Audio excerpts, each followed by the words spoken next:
What's up? I'm St. John. You're watching Hard Knock TV. I'm with my homie Nick. And Nick, there's two Nicks. Wait, I'm not gonna say it's weird. But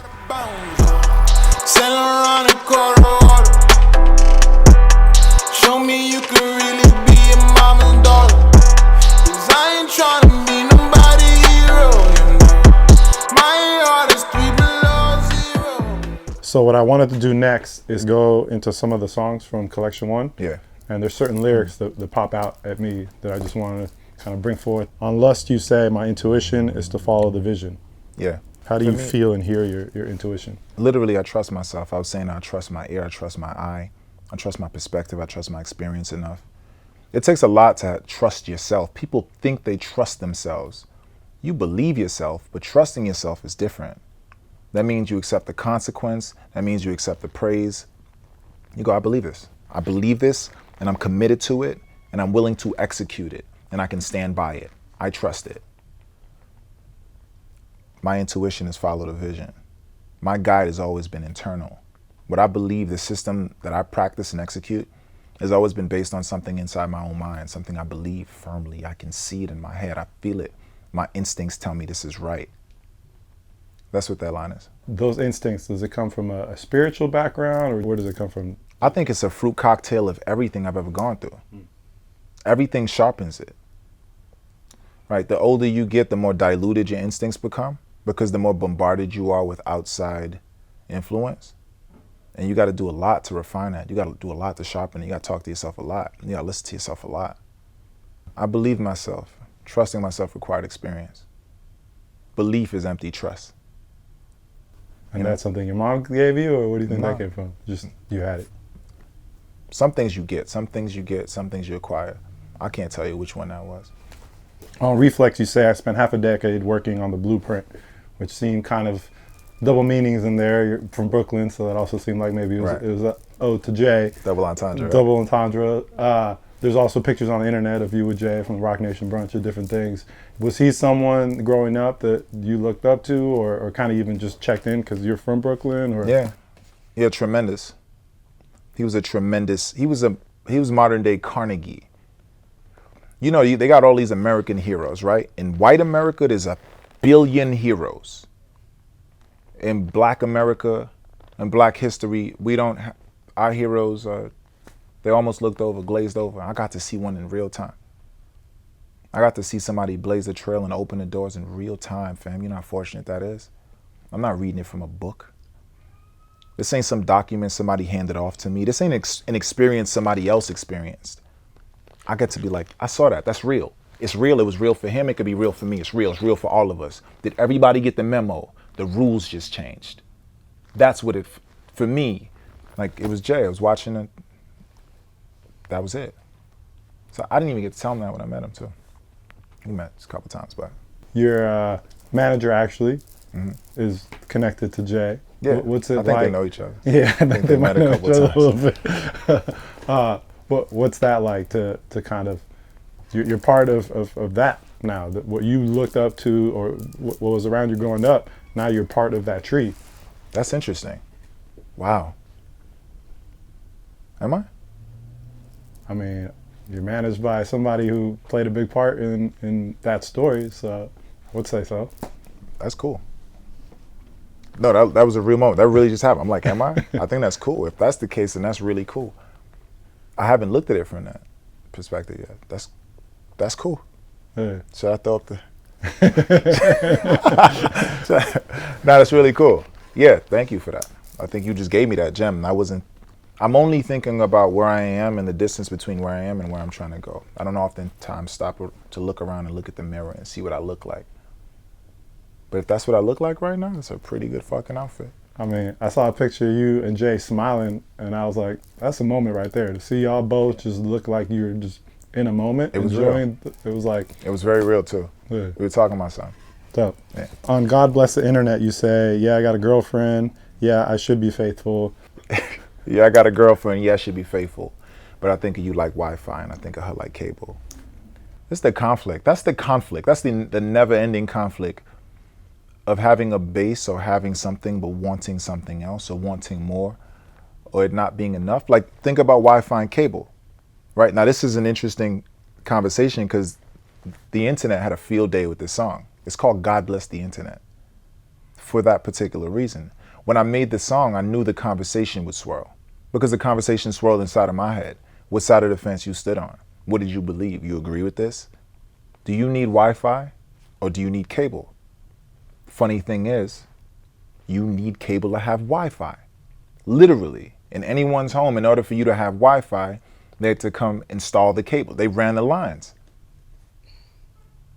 Another double entendre, right? You got to figure it out.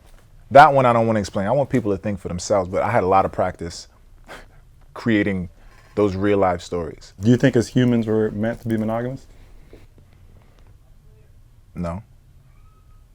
No. I'm not even sure why I took a dramatic pause for that. I could have, no. No, monogamy, there are things that are innate to us, things that are innate, things that are natural, direct. They come right away. You don't have to think about them. And then there are things that you have to practice, that you make a regimen. And those things are foreign. And some of them are important, and some of them are valuable, and some of them are just outdated. And you get to decide for yourself which ones those are. But I don't think you have to be monogamous. I think monogamy is a concept. Polygamy is a concept. Any of these forms of relating or having relationships are concepts. Somebody came up with this. Somebody a long time ago thought it was a really good idea. And maybe it was a long time ago. And maybe today for some people it is. But for most people, I would guess it's not. Most people aren't happy with the person that they're with. Most people aren't even with the person they want to be with. Now imagine that. Imagine, you don't even got to imagine it. You might be in a relationship. Actually, I don't want to put you in a situation. Who in a relationship? All right. Imagine waking up on a daily basis next to someone that doesn't fulfill you. Half the time, fam, you don't even know how to fulfill yourself. And you're looking at somebody else to fill in all the cues. And they don't got the information. You've been with you your whole life and you can't do it for yourself. You're going to put the responsibility, the burden on somebody you just met? Just met could be 10 years, 20 years. I don't care. You've been with yourself longer than you've been with them. And you still don't got the answers. If so many people are unhappy and monogamy is a concept created by society, why do you think it's taken so long for society to re-examine that? I think because some people hold the values so dear to them because they're tied into religion as well. And for religion, religion tends to give people what feels like clarity on the reasons why. We all have these questions, why, where? And there are different books that help us get answers. And in those books, people have tied in other concepts, like monogamy. So it feels religious, which makes it feel wholesome and whole and true and right. But what's right for you is right for you. There are moral things. Treat others well, be kind, smile. And then there's everything else in the other category that are just something that you decided and you thought you could decide for all of us. Every day I wake up and I get to decide for myself. I'm gonna put on these selling my boots. Oh, these selling my boots. Yeah? So that's monogamy for me. There's no right way. It's just what makes sense for you. Yeah. Why isn't that okay? I don't know why more people aren't having a conversation of, I get to decide what's right for me. There's no blanket. There's no general coverage for how we all should think or feel. That's crazy. Mm-hmm. What's the point of living if I'm just living by your rules? Well, you do it. You get up and you go to sell the Snuggies, nigga. I'm just gonna go back to bed. Yeah? Mm-hmm. Going through more lyrics. Last night I got offered 100 G's. No lie, they're trying to pay me just to run and breathe. True story. Going from what you talked about in your childhood to that point, what does it feel like when you get to that point? Like I earned it. Like I deserve it. When you earn it and you've deserved it, you're not overly excited. You're appreciative. You're happy to be valued, but they can't trick you when you've earned it. I didn't take that offer. I didn't have to. I earned it. I heard you reference Baby Brenda Got a Baby, Picture Me Rolling in your lyrics. Yeah. So there's definitely some Pac connections there. Yeah, of course. What influence did Pac play in your life? It's not as direct an influence as Jay or Beanie Man, because Pac is ubiquitous. Pac is everywhere, just like Biggie's everywhere. You feel it. All of the top songs, I felt them growing up. You could hear them, but it wasn't direct. I didn't grow up wanting to be Pac. I wasn't studying Pac. I wasn't relating necessarily to his life. I was enjoying his music, and I thought his passion was incredible. And it's not like I'm not well versed enough to have a conversation, but I'm saying my influence wasn't directly from that. Right. But you'll hear pieces. Right. Like I'm paying homage to certain elements, and I'm respectful. Like, yo, picture me rolling. All Brennan's got, baby. Yeah. Now I saw it permeate in your music, so I was curious, what that was. What do you think it was about Pac that made him ubiquitous? He was dangerous in his line of thinking. His line of thinking was dangerous. He was willing to take the dark, lonely road and say what he really believed. You know how crazy that is in America, to say what you believe, to not be safe about it, to not be politically correct about it, to have a position, take a position. That's crazy. Pac's one of my favorites. That's what I had to ask. What inspired you to write the song Selfish? I was being selfish. As simple as that could be, it was a selfish record. I truly felt like that. I mean, all my records are selfish in a way that I'm talking about myself, I'm trying to examine myself, and I'm making for myself to be pleased first. But Selfish was me talking about a story about me and someone else wanting to be together, knowing that it didn't make sense. And we were obviously being selfish because we had agreed to different terms, meaning we might have agreed to be in a monogamous situation with other people, but we wanted to be together. I feel like the way you talk about selfish, it's like you almost take the negative connotation out. If it's true, if it's honest and sincere, right? If it's negative or positive, no one's getting physically hurt. There's nothing intentionally damaging or damning. It's just people honestly relating how they feel. Mm-hmm. What's negative about that? If it's not spiteful or malicious. Right. I'm just saying, yo, this is where I am, and I understand why I am, but my heart wanted to be there. And I understand that the adjective is selfish. To describe that feeling is selfish, because I've been taught I committed to this, so I should be here. But negative or positive, it's just the truth. Right. I don't mean that it's negative. I just mean like in society we think of selfish as negative. And I like that when you're talking about it, it doesn't seem like a negative. It just seems like this is my perspective on things. Yeah, for sure. In an interview you said, I'm in a relationship with myself and sometimes I get jealous. Yeah, that's how I feel. That's what, when I meet women, and they're like, yo, I'd love to do something with you. Meaning I want to be with you, I want to be in a relationship with you. And I'm like, you can, I'm taken. I got me first. I'll let you know when I want to break. Because that's why I'm at. I'm practicing loving myself enough, just being okay with, I don't need a counterpart, a stationary counterpart. I don't need someone to wake up next to me on a daily basis to feel like I'm halfway whole. Most people require that. And it's cool. If you need that, you need that. But I'm practicing what it feels like to not have that. That's not a necessity. I got to be able to do this by myself. And option for something else when I want something else.